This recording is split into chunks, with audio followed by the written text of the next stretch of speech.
Nocardiose pulmonar fatal, jovem respira perfeito após oração. Era uma tarde de sábado, o sol ainda brilhava forte, mas dentro de casa a preocupação já tomava conta dos corações. Meu filho, Lucas, então com 22 anos, havia começado a sentir um cansaço estranho algumas semanas antes. No começo pensamos que fosse apenas o desgaste do trabalho, pois ele era operário em uma fábrica e carregava peso o dia todo.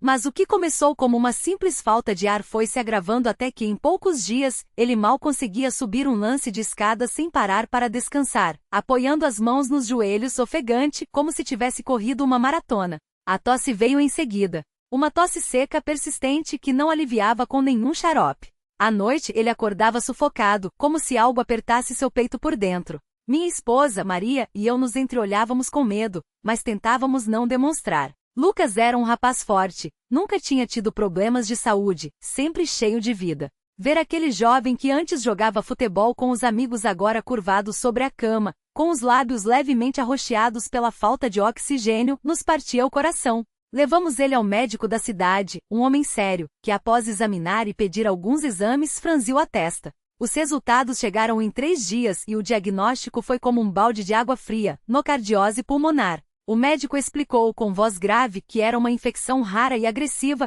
causada por uma bactéria que ataca os pulmões, formando abscessos e destruindo o tecido. Disse que se não fosse tratada a tempo, poderia levar à insuficiência respiratória e, em casos graves, à morte. As palavras dele ecoavam em minha mente. É uma doença séria. Vamos começar com antibióticos fortes, mas não posso garantir nada. Os remédios foram receitados, mas Lucas piorou. A febre veio alta, o suor frio escorria por seu rosto enquanto ele se debatia na cama, tentando encontrar uma posição que aliviasse a dor no peito. A tosse agora vinha com escarro espesso, às vezes com traços de sangue. Minha esposa chorava em silêncio no canto do quarto, enquanto eu, com as mãos trêmulas, tentava ajudar nosso filho a se sentar para respirar melhor. Ele olhava para mim com olhos cheios de medo e pela primeira vez na vida vi meu filho, tão corajoso, pedir: "Pai, será que eu vou morrer?" Aquela pergunta me traspassou como uma faca. Não tinha palavras. Só conseguia segurar sua mão e dizer: "Não, filho.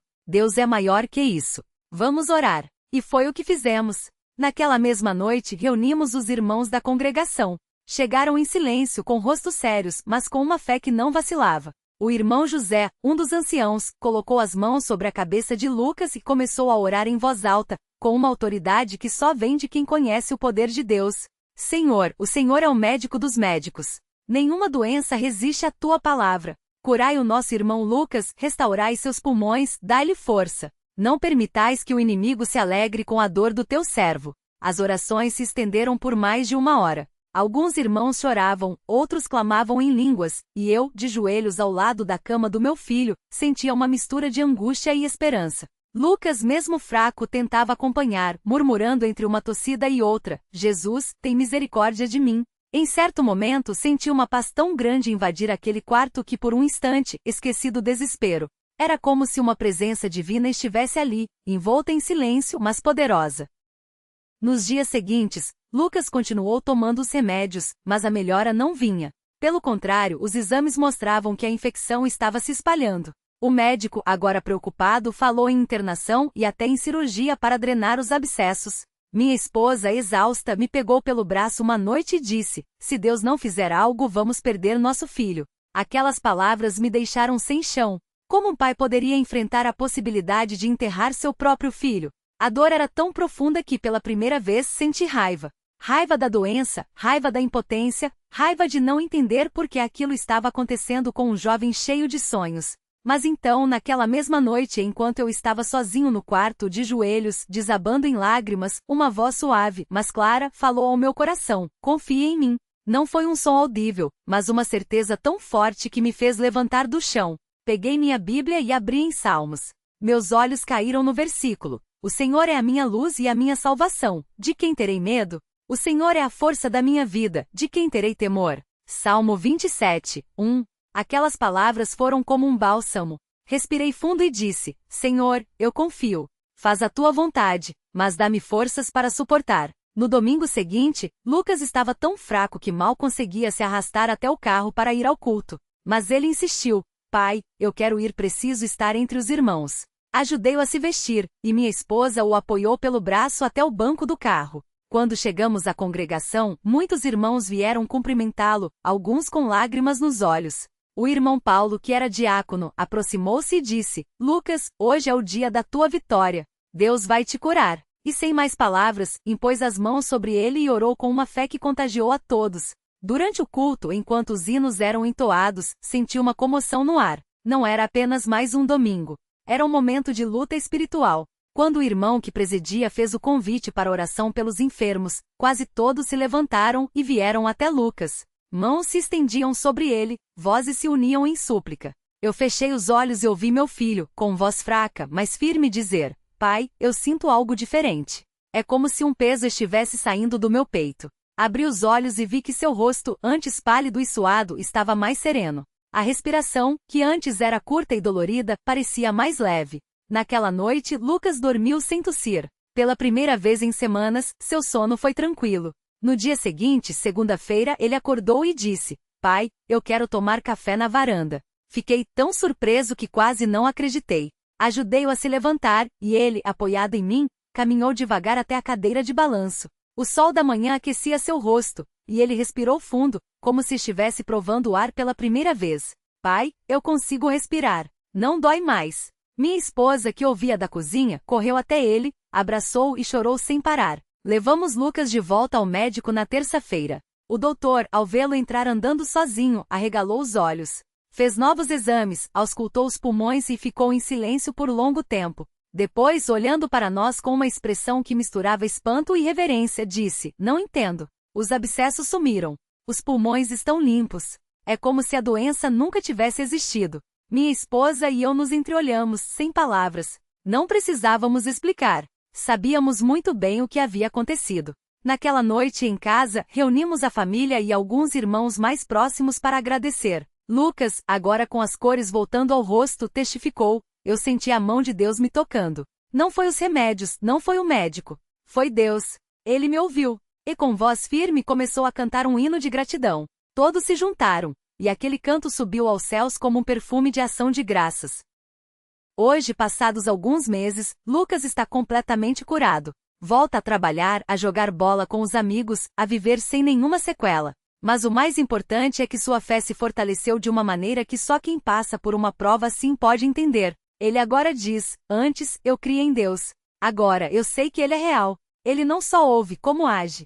E nós, como família, aprendemos que mesmo quando a noite parece mais escura, quando a dor parece insuportável, quando as palavras dos médicos soam como sentenças, Deus está no controle.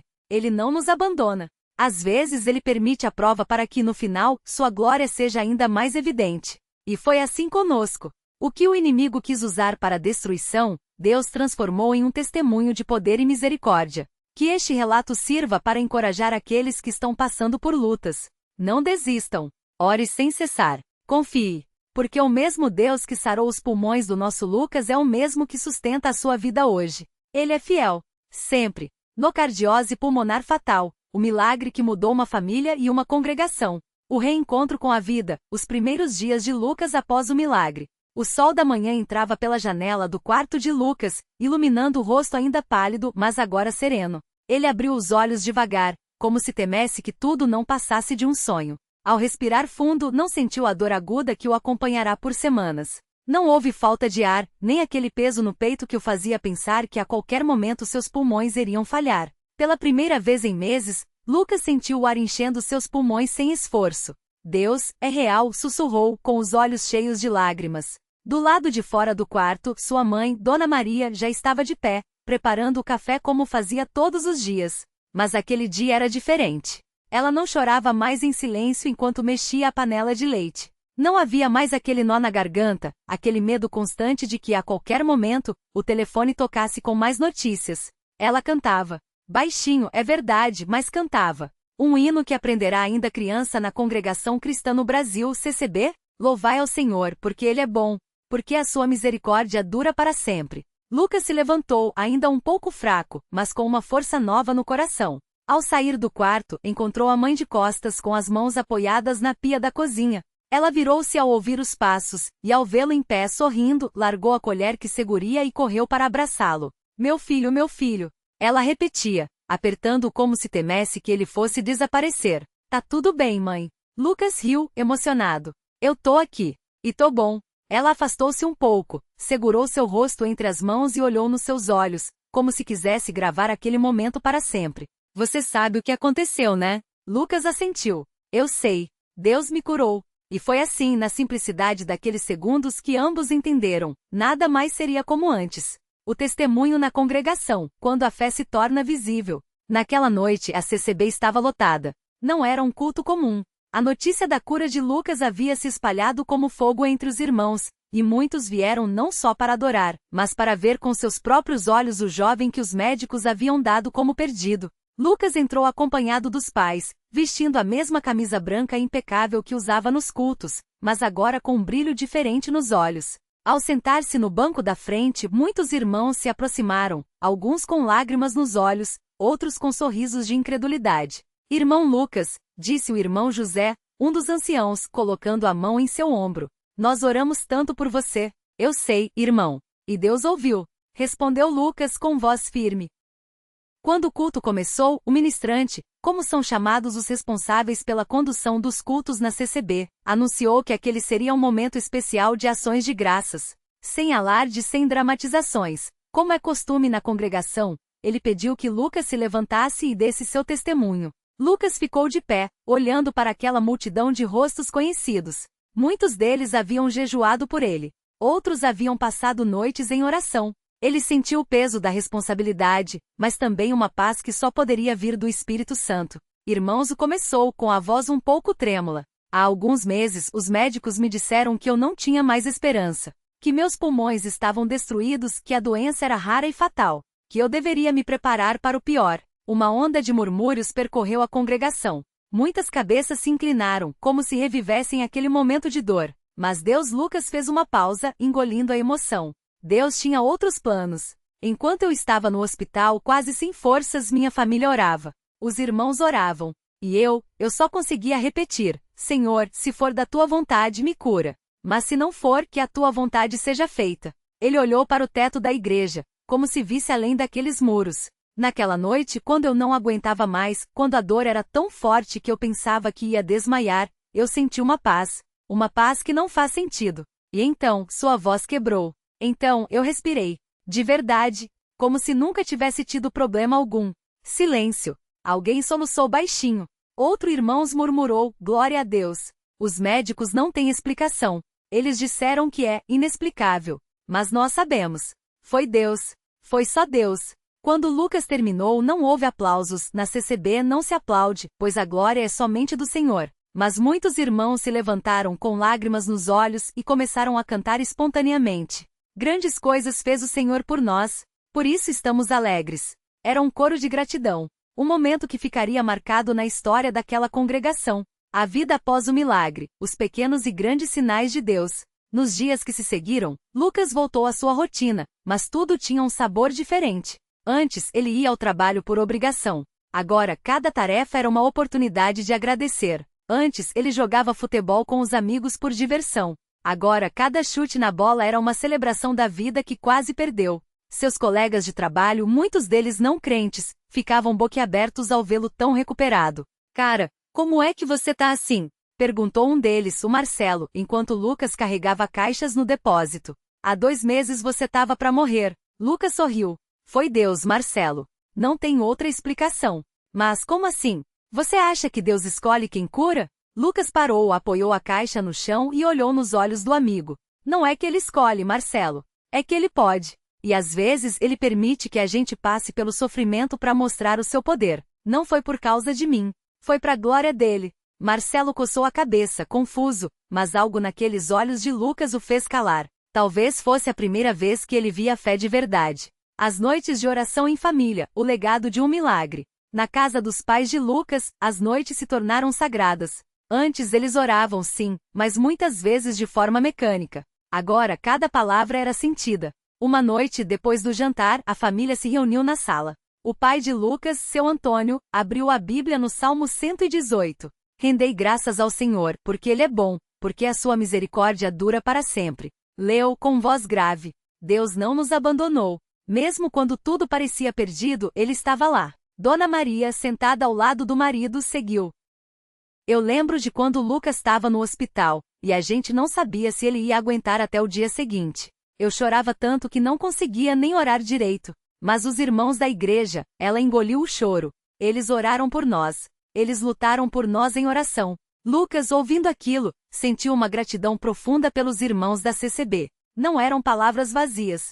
Não eram promessas de prosperidade fácil. Era uma fé genuína, forjada no sofrimento e na confiança em um Deus que ouve. A gente não pode esquecer disso, disse seu Antônio, fechando a Bíblia. Deus nos deu uma segunda chance. Não é pra gente ficar parado. É pra gente servir mais, amar mais, confiar mais. E assim, naquela sala simples, iluminada apenas por uma lâmpada amarela, a família fez um pacto. Não deixariam que o milagre fosse apenas uma história bonita. Seria um chamado. O impacto na congregação, quando a fé se multiplica. O testemunho de Lucas não ficou restrito à sua família. Na CCB, histórias como a dele são compartilhadas com reverência, não como algo sensacionalista, mas como prova da fidelidade de Deus. Nas reuniões de jovens, os irmãos mais novos olhavam para Lucas com admiração. Irmão, como a gente pode ter uma fé assim? Perguntou um adolescente, o Daniel, após um culto. Lucas sorriu e sentou-se ao lado dele. Fé não é só acreditar que Deus pode, Daniel. É confiar que Ele sabe o que está fazendo, mesmo quando a gente não entende. Quando eu estava no hospital, eu não sabia se ia sarar. Mas eu sabia que se Deus permitisse que eu morresse, era porque Ele tinha um propósito. E se Ele me curasse, também era para a glória dele. Daniel ouvia absorto. A gente não escolhe as provas, irmão. Mas a gente escolhe como vai passar por elas. Com murmuração ou com louvor. Essas palavras ecoaram no coração do jovem. E não só no dele. Muitos na congregação começaram a enxergar suas próprias lutas de outra forma. Os desafios que permanecem, porque a fé não é a ausência de dúvidas. Claro que nem tudo foram flores. Mesmo após a cura, Lucas ainda tinha dias difíceis. Às vezes, acordava suando frio, com medo de que a doença voltasse. Outras vezes questionava: por que Deus me curou e não cura todo mundo? Essas dúvidas o atormentavam. Até que em uma conversa com o ministrante da sua congregação, ele encontrou um pouco de paz. Irmão Lucas, disse o ministrante, um homem de cabelos grisalhos e olhos serenos, a gente não sabe os desígnios de Deus. Mas uma coisa a gente sabe, Ele é bom. Sempre. Mesmo quando a gente não entende. Mas e quando a gente ora e a cura não vem? Lucas insistiu. Aí a gente confia que Deus sabe o que está fazendo. Às vezes, a cura não vem aqui, mas vem na eternidade. E às vezes, ele fez uma pausa. Às vezes, a cura que a gente precisa não é no corpo, mas na alma. Lucas refletiu sobre aquilo por dias. E aos poucos, entrou em seu coração uma paz que não dependia das circunstâncias. Um novo propósito, servindo com gratidão. Com o tempo, Lucas sentiu um chamado para servir mais ativamente na igreja. Começou a participar das visitas aos enfermos, levando não só palavras de ânimo, mas um testemunho vivo de que Deus ainda opera milagres. Uma tarde, ele visitou o irmão João, um idoso da congregação que lutava contra um câncer avançado. Ao entrar no quarto do hospital, viu o homem fraco, mas com um sorriso no rosto. Irmão João, Lucas cumprimentou, sentando-se ao lado da cama. Ah, o nosso milagrado! Brincou o velho, com voz rouca. Como vai, meu filho? Vou bem, pela graça de Deus. E o senhor? João suspirou. Os médicos dizem que não tem mais jeito. Mas eu tô em paz. Porque eu sei que se Deus quiser me levar, é porque lá eu vou estar melhor. Lucas segurou a mão do irmão emocionado. Eu vou orar pelo Senhor. Ora, meu filho. Mas ora também para que eu tenha forças para glorificar a Deus, seja aqui ou lá.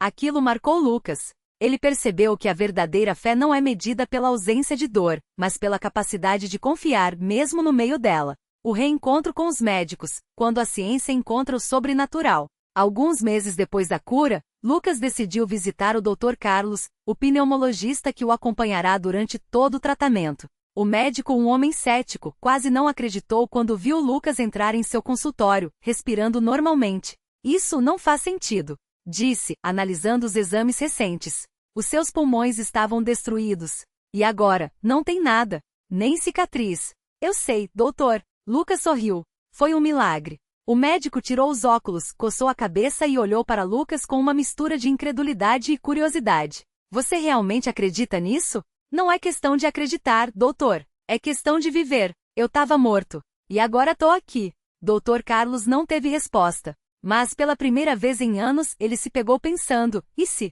A lição final, quando a prova se torna um testemunho. Hoje, anos depois daquele dia no hospital, Lucas é um homem diferente. Não porque esteja livre de problemas, a vida ainda traz suas lutas, mas porque agora ele sabe, no mais profundo do seu ser, que Deus é real. Ele costuma dizer aos irmãos mais novos na fé: Deus não prometeu que a gente não ia passar por vales. Ele prometeu que ia estar conosco nos vales. E às vezes ele permite que a gente passe pelo fogo para provar que ele é maior que as chamas. Sua história se tornou um farol na CCB, não porque seja extraordinária em si, mas porque é um lembrete de que mesmo nos momentos mais escuros, Deus está no controle. E assim, toda vez que Lucas respira, profundamente, sem dor, com gratidão, ele não pensa apenas na sua cura.